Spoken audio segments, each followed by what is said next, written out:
नमस्कार, आप देख रहे हैं स्पेशल रिपोर्ट और आपके साथ में विजेंद्र सोलंकी। कहते हैं कि पड़ोसी अच्छा हो तो जिंदगी आसान होती है और पड़ोसी दुश्मन बन जाए तो फिर उसको सबक सिखाना जरूरी होता है। बांग्लादेश की स्थिति भारत के साथ ऐसी ही नजर आ रही है। बांग्लादेश में पहले शेख हसीना का देश निकाला, फिर कट्टरपंथी और भारत विरोधी मोहम्मद यूनुस का अस्थायी तौर पर सत्ता में आना और चुनाव ना करवाकर बांग्लादेश में तानाशाही शुरू कर देना, फिर बांग्लादेश में हिंदुओं पर अत्याचार करना, भारत विरोधी बयान देना, इसके बाद चीन की गोद में बैठकर भारत के खिलाफ साजिश रचना।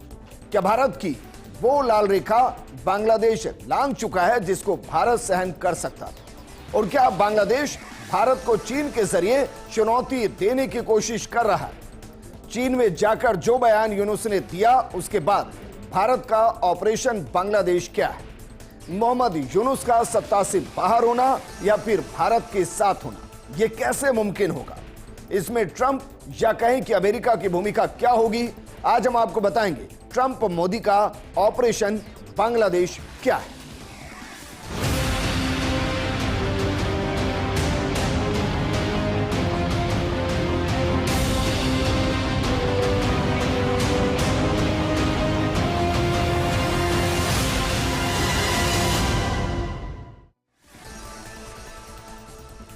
प्रोग्राम की शुरुआत एक बयान के साथ करते हैं जो कि यूनुस सरकार की तरफ से दिया गया है, क्योंकि बांग्लादेश के अंदर फिलहाल अस्थायी तौर पर कार्यवाहक प्रधानमंत्री के तौर पर मोहम्मद यूनुस सत्ता को संभाल रहे हैं, या कहें कि बांग्लादेश को बर्बाद कर रहे हैं, चीन की गोद में जाकर हिंदुस्तान से रिलेशन को खत्म कर रहे हैं। बयान क्या आया, इस बयान को जरा देखिए। इस बयान के अपने आप में मायने हैं।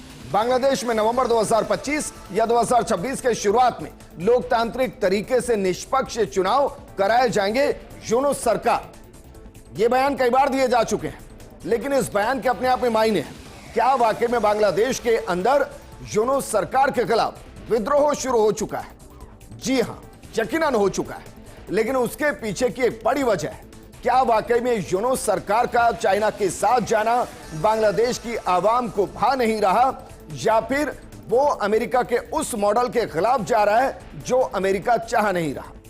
क्योंकि इस पूरी क्रोनोलॉजी को आगे हम आपको समझाएंगे, लेकिन फिलहाल जो बयान आया कि नवंबर 2025 या 2026 के शुरुआत में चुनाव कराए जाएंगे, ये महत्वपूर्ण क्यों है? दरअसल जब इस अस्थायी प्रशासन ने बांग्लादेश में पिछले साल अगस्त में कार्यभार संभाला था, मसलन कार्यकारी प्रधानमंत्री के तौर पर मोहम्मद यूनुस ने जब जिम्मेदारी को संभाला था, उस दौरान बांग्लादेश की आवाम से वादा किया था कि 90 दिनों में पारदर्शी और निष्पक्ष चुनाव कराए जाए। लेकिन अब मोहम्मद यूनुस कहते हैं कि चुनाव 2025 के अंत या 2026 की शुरुआत में होंगे। बांग्लादेश नेशनलिस्ट पार्टी, जिसे बीएनपी कहते हैं, उसके साथ कई विपक्षी दलों ने इसे लोकतंत्र से छल बताया। वो मानते हैं कि सत्ता में बने रहने के लिए मोहम्मद यूनुस ने ढूंढता शुरू कर दी है।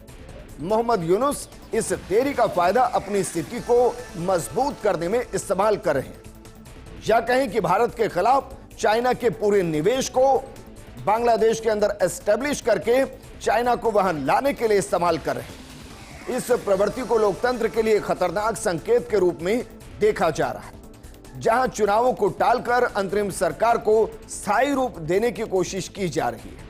क्या वाकई में इन सब के पीछे डीप स्टेट, जॉर्ज सोरोस और उन ताकतों का हाथ है जो भारत को कमजोर करना चाहते हैं? और क्या वाकई में मोहम्मद यूनुस उनके हाथों की कठपुतली बन रहे हैं?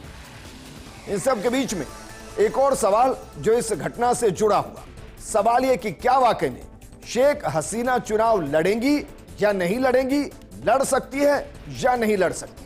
क्योंकि जैसे ही चुनाव का जिक्र हुआ, शेख हसीना को लेकर भी यह सवाल उठने लगा। तो चलिए इस सवाल का जवाब भी हम आपको देते हैं, जरा देखिए। यह सच है कि ऐसा पहली बार होगा जब बांग्लादेश में बिना शेख हसीना के बीते 15 सालों में कोई चुनाव लड़ा जा रहा।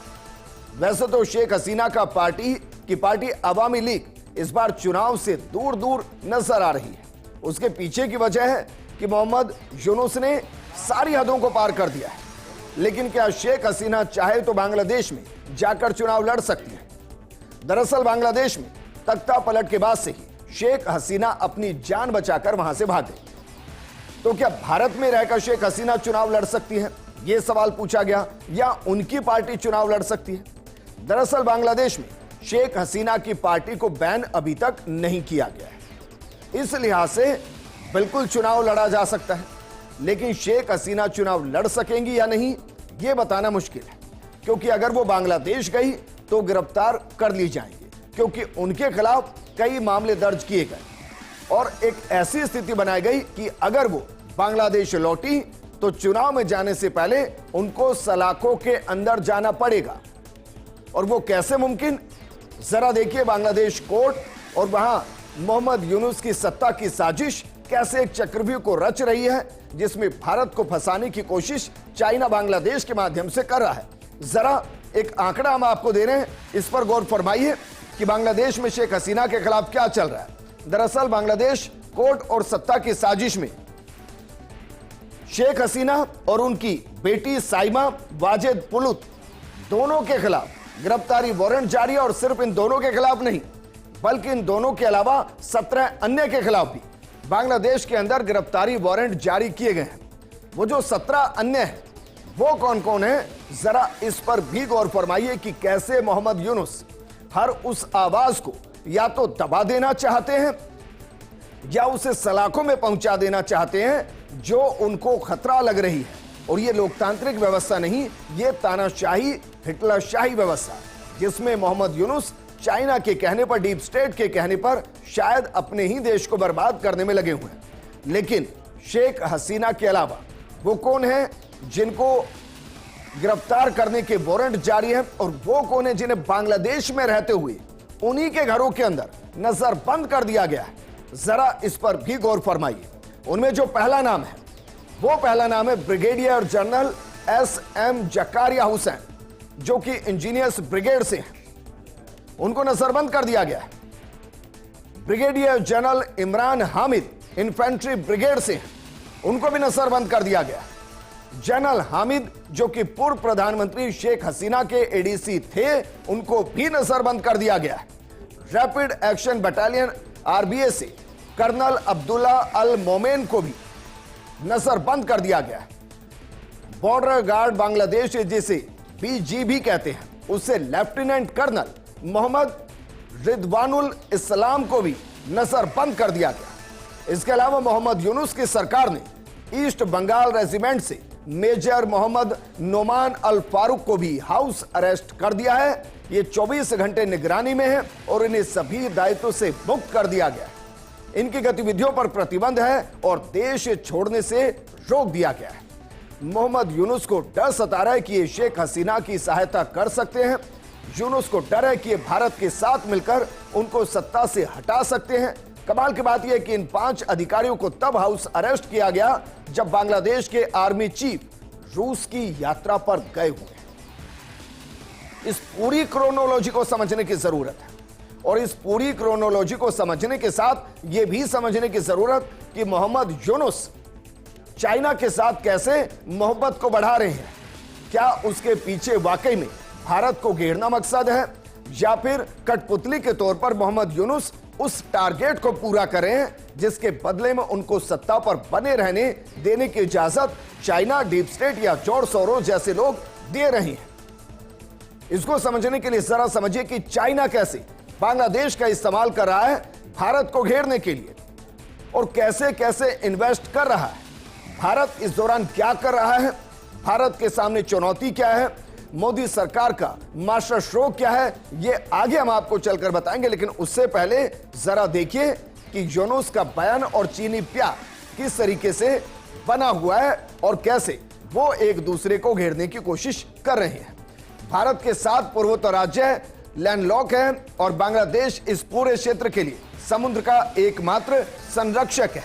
मोहम्मद यूनुस, कार्यवाहक PM बांग्लादेश, ये एक ऐसा बयान जिसने कई स्थिति को स्पष्ट किया, बता दिया कि मोहम्मद यूनुस किस तरीके से भारत के खिलाफ एक चाल रच रही है। एक चक्रव्यूह चाइना बनाने की कोशिश कर रहा है और भारत उसको यकीनन तोड़ने की कोशिश कर रहा है। लेकिन जरा देखिए जो चक्रव्यूह बन रहा है उसके पीछे की क्रोनोलॉजी क्या रही। मई में चीन के वाणिज्य मंत्री के नेतृत्व में एक बड़ा बयान सामने आया और वो बयान महत्वपूर्ण था। बांग्लादेश में निवेश करने की संभावनाओं पर बातचीत की जाएगी।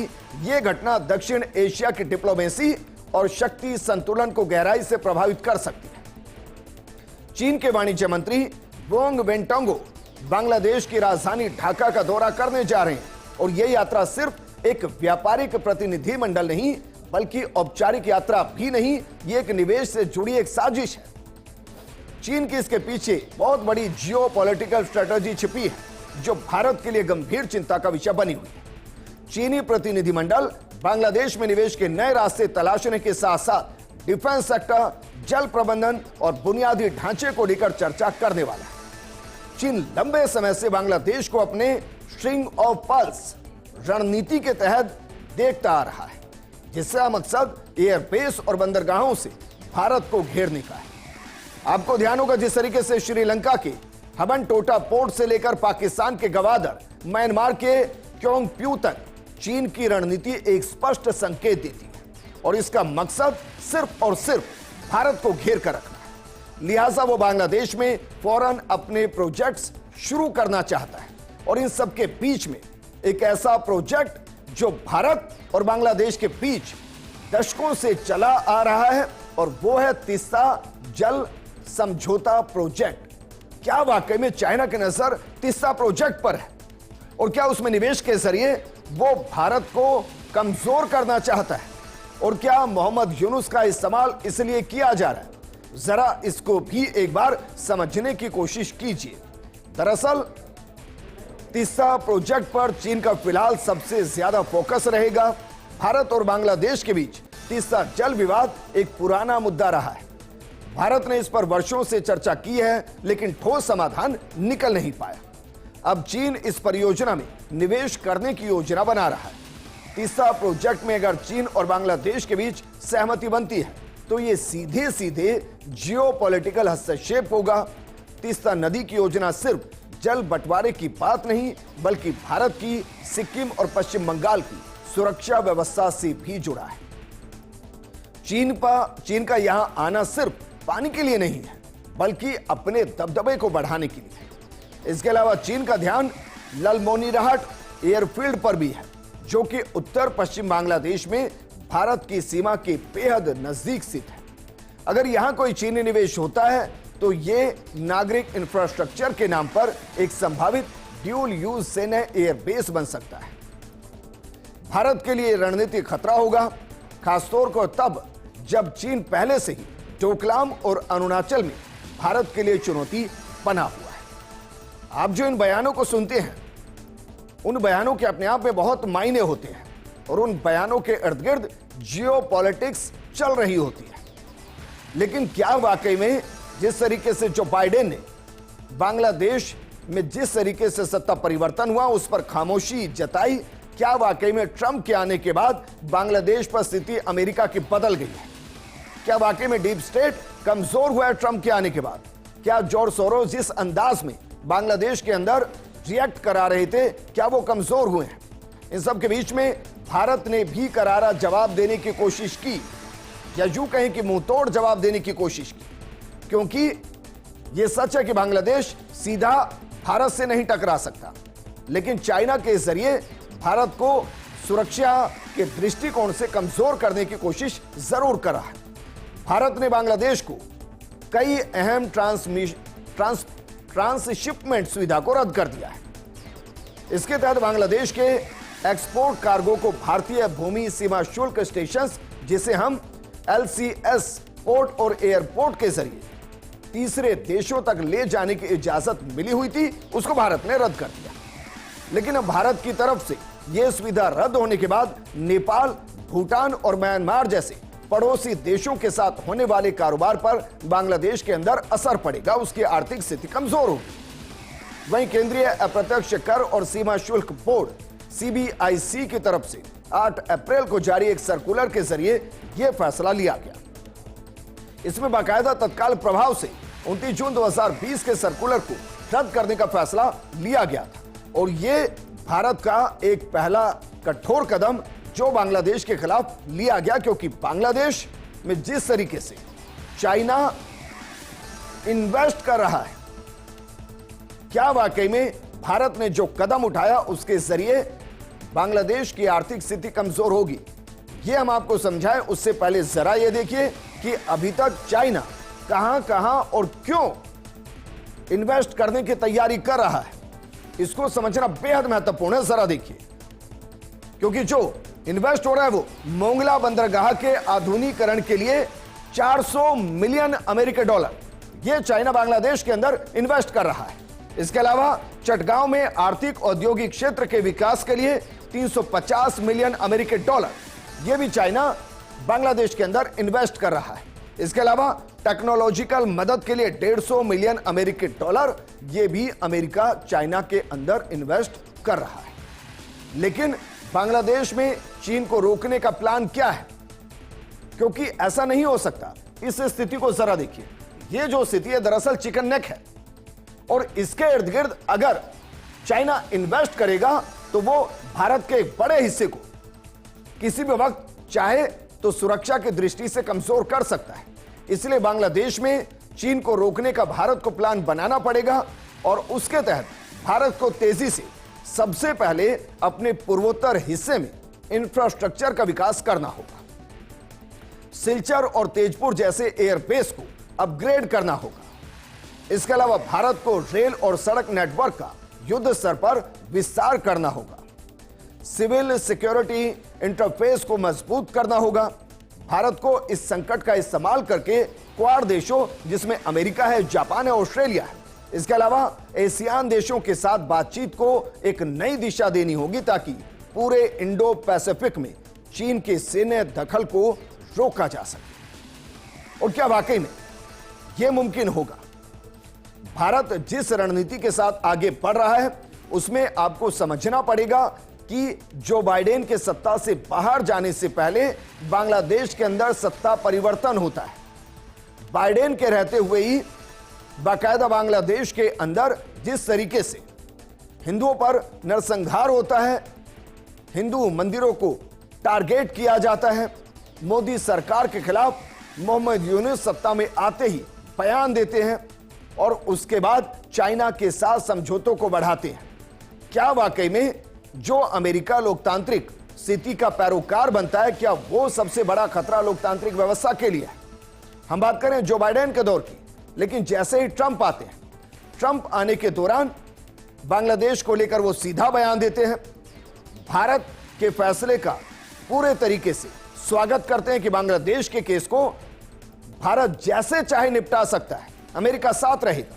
तो क्या वाकई में चाइना और अमेरिका के बीच जो इस वक्त ट्रेड वॉर चल रहा है उन सब के बीच में भारत को अस्थिर करने के लिए चाइना बांग्लादेश का इस्तेमाल कर रहा है, क्योंकि भारत के साथ अमेरिका इस स्थिति में मजबूती से खड़ा हुआ है। तो जरा देखिए मोदी और ट्रंप का ऑपरेशन बांग्लादेश क्या हो सकता है, क्योंकि मोहम्मद यूनुस को जॉर्ज सोरोस के नेतृत्व वाले अमेरिकी इकोसिस्टम का अंतर्राष्ट्रीय स्तर पर प्यादा माना जा रहा है। बाइडेन के वक्त मोहम्मद यूनुस को रिमोट कंट्रोल से अमेरिका अपने हाथों से नचा रहा था। दूसरे देशों में लोकतंत्र मजबूत करने की बात करने वाला अमेरिका बांग्लादेश में लोकतंत्र को तोड़ रहा था। डीप स्टेट लगातार बांग्लादेश में लोकतांत्रिक सरकार को गिराने की साजिशें रच रहा था। यूनुस की चीन और पाकिस्तान से नजदीकी के पीछे भी डीप स्टेट का हाथ माना जाता है। इसके जरिए भारत को घेरने और यहां की मोदी सरकार को अस्थिर करने की साजिश रची जा रही है। लेकिन अब डीप स्टेट को अमेरिका की ट्रंप सरकार ने काफी कमजोर कर दिया है। वहीं जॉर्ज सोरोस के इकोसिस्टम पर भी करारा प्रहार किया गया है। इसके अलावा ट्रंप ने मोदी को बांग्लादेश के मुद्दे पर भारत के पक्ष का समर्थन किया। एक तरीके से भारत जो चाहे फैसले ले सकता है, अमेरिका साथ होगा। इसके अलावा डीप स्टेट और जॉर्ज सोरोस चाहते हैं कि चीन का निवेश बांग्लादेश में बढ़ाया जाए, खासकर उन जगहों पर बढ़ाया जाए जहां से भारत को टारगेट किया जाए, ताकि भारत को बांग्लादेश के रास्ते रोका जा सके। वहीं भारत एक्शन की तैयारी में है।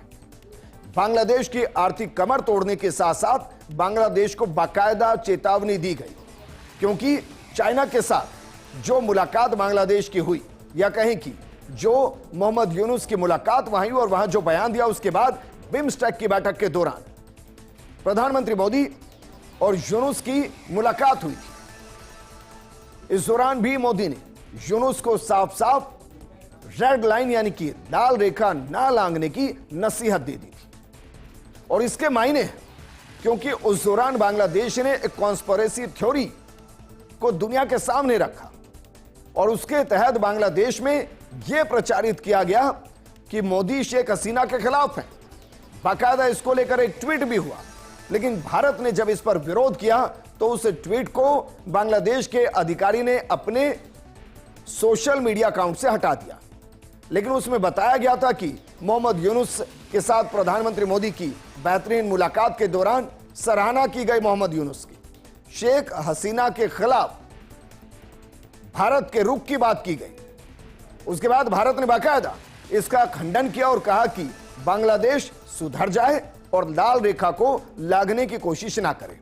लेकिन एक तरफ प्रधानमंत्री मोदी और मोहम्मद यूनुस की मुलाकात हुई, वहीं दूसरी तरफ उसी बिम्स्टेक की बैठक में रात्रि भोज के दौरान एनएसए अजीत डोभाल और यूनुस के उच्च प्रतिनिधि खलीलुर रहमान के बीच बातचीत हुई। इस दौरान डोभाल ने स्पष्ट किया कि भारत के सामने सुरक्षा का मुद्दा आया तो वो कड़ी कार्रवाई करेगा। मसलन अगर बांग्लादेश भारत की सुरक्षा के लिए कोई भी खतरा पैदा करेगा तो भारत उससे निपटने के लिए पूरे तरीके से सक्षम और वो बांग्लादेश पर कठोर कार्रवाई बिल्कुल करेगा।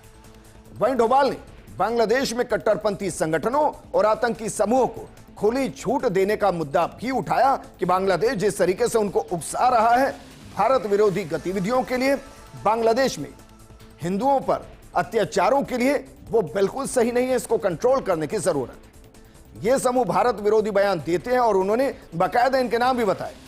डोभाल ने जमात इस्लामी, इस्लामी ओइक्या जोट, हिफाजत इस्लाम जैसे संगठनों के भारत विरोधी गतिविधियों में शामिल होने का मुद्दा भी उठाया। लेकिन इन सब के बीच में सवाल यही है, क्या वाकई में जो बांग्लादेश चाइना के साथ मिलकर कर रहा है, क्या भारत उसे जल्द से जल्द कंट्रोल कर पाएगा? क्योंकि चाइना की नीति विकासवादी नहीं बल्कि विस्तारवादी है। जैसे चाइना पाकिस्तान के एक बड़े हिस्से को चाइना पाकिस्तान इकोनॉमिकल कॉरिडोर के जरिए खा चुका है, जैसे वो उसके गवादर पोर्ट को ऑलमोस्ट कंट्रोल कर चुका है और पाकिस्तान की अर्थव्यवस्था को अब अपने जरिए नचा रहा है। इसके अलावा सीपीईसी कॉरिडोर के जरिए अब चीनी सैनिकों को पाकिस्तान के अंदर बसा रहा है। क्या बिल्कुल उसी तरीके से बांग्लादेश को लेकर भी चाइना अपनी रणनीति बनाते हुए, बांग्लादेश को आर्थिक तौर पर अपना गुलाम बनाते हुए अपने सैन्य अड्डों को वहां स्थापित करके भारत के खिलाफ चक्रव्यूह को रच रहा है? भारत को इसे तोड़ने की जरूरत है। इस प्रोग्राम में फिलहाल इतना ही। आप बने रहिए फर्स्ट इंडिया न्यूज के साथ। नमस्कार।